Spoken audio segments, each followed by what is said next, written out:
میں ہوں طارق چودھری. ہمارے یوٹیوب چینل کو سبسکرائب کیجئے اور بر وقت معلومات کے لیے بیل آئیکن پریس کیجئے. بسم اللہ الرحمن الرحیم. السلام علیکم دوستو، کیا حال چال ہیں؟ میں امید کرتا ہوں کہ میرے تمام دوست خیریت سے ہوں گے.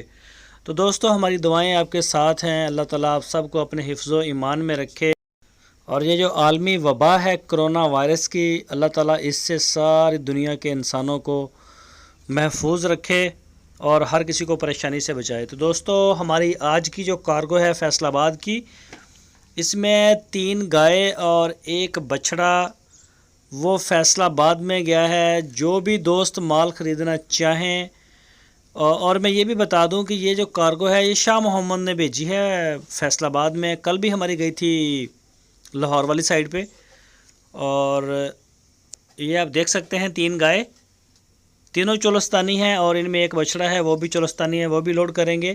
تو سب سے پہلے میں شکریہ ادا کرتا ہوں، میں نام نہیں جانتا بھائی کا، جنہوں نے ہم سے یہ مال خریدا ہے. تو فیصل آباد میں جو ڈیلیوری گئی ہے، شکریہ فیصل آباد کے دوست نے ہمارے چینل کے اوپر، D G F livestock channel کے اوپر جو ہے وہ اعتماد کیا ہے، اور شاہ محمد اور ان کی پوری ٹیم کے اوپر اپنا اعتماد کیا ہے. یہ دوست آئے تھے فیصل آباد سے، تو نام نہیں مجھے معلوم ان کا، اور یہ لے کے گئے ہیں. 4 جانور ٹوٹل ہیں، 3 گائے ہیں اور 1 اس میں بچڑا ہے. تو ابھی بھی ہماری ڈیلیوری جو ہے وہ آل پاکستان میں جا رہی ہے. جو بھی دوست کہیں سے بھی اگر ہمیں آرڈر کرتے ہیں تو انشاءاللہ وہ پہلے بات کر لیں ڈیلیوری کی شاہ محمد کے ساتھ، یا جس بھی پارٹی کی ویڈیو ہو، جس کی بھی ویڈیو لگی ہے ان سے آپ پہلے ڈسکس کر لیں تاکہ وہ اڈے سے مکمل معلومات حاصل کر لیں. اور باقی انشاءاللہ جو ڈیری کا کام ہے، اس میں فیڈ ہو گئی، چارہ ہو گیا، یا دودھ ہو گیا، یا جانور ہو گئے، یہ میرا خیال ہے گورنمنٹ نے استثناء دے دیا ہے اس کو، یہ روڈ کے اوپر آ جا سکتے ہیں، اس کی ٹینشن نہیں ہے، استثناء ہے ان کے پاس. اسی وجہ سے ہمارا جو مال ہے وہ ڈیلیور ہو رہا ہے. تو یہ آپ کے سامنے ہے، ہماری کارگو جا رہی ہے. تو جو بھی دوست خریدنا چاہیں وہ رابطہ کریں. آپ کی اسکرین کے اوپر شاہ محمد کا نمبر ہے، اس نمبر کے اوپر آپ ان کو واٹس ایپ کی کال یا پھر موبائل کال کر سکتے ہیں. اور یہ دیکھیں ابھی دوست کھڑے ہیں، نکل جائیں گے تھوڑی دیر تک لوڈ کروانے کے بعد. تو پھر سے میں شکریہ ادا کرتا ہوں فیصل آباد کا کہ انہوں نے اعتماد کیا ہے شاہ محمد اور D G F livestock کی ٹیم کے اوپر. شکریہ فیصل آباد.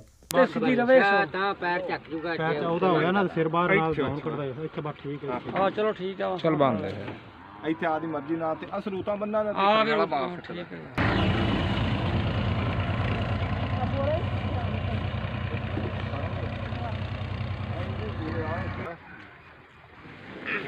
یہ چاچا جی کیڑی جگہ تو آئے ہو چاچا جی؟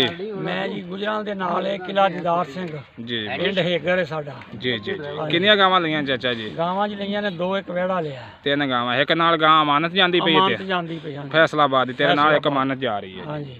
چلو اللہ اس پر دیجیے. اشارہ دا بچا نہیں آ پھڑ چھوڑ نا کیوں نہیں پھر کی ہے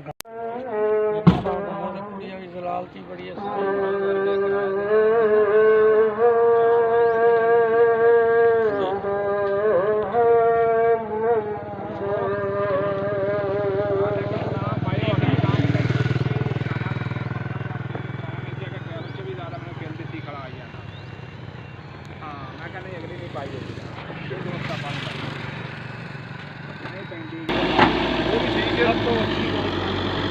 یہ گولی بھی بڑی گولی بہت بڑی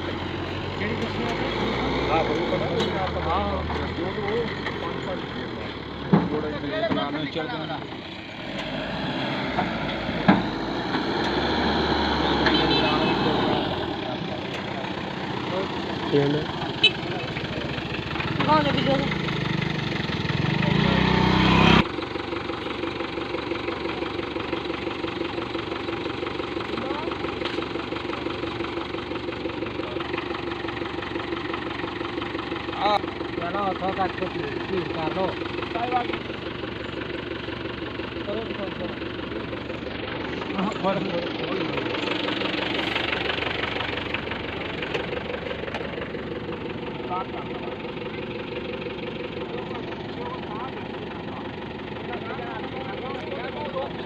5 दे दे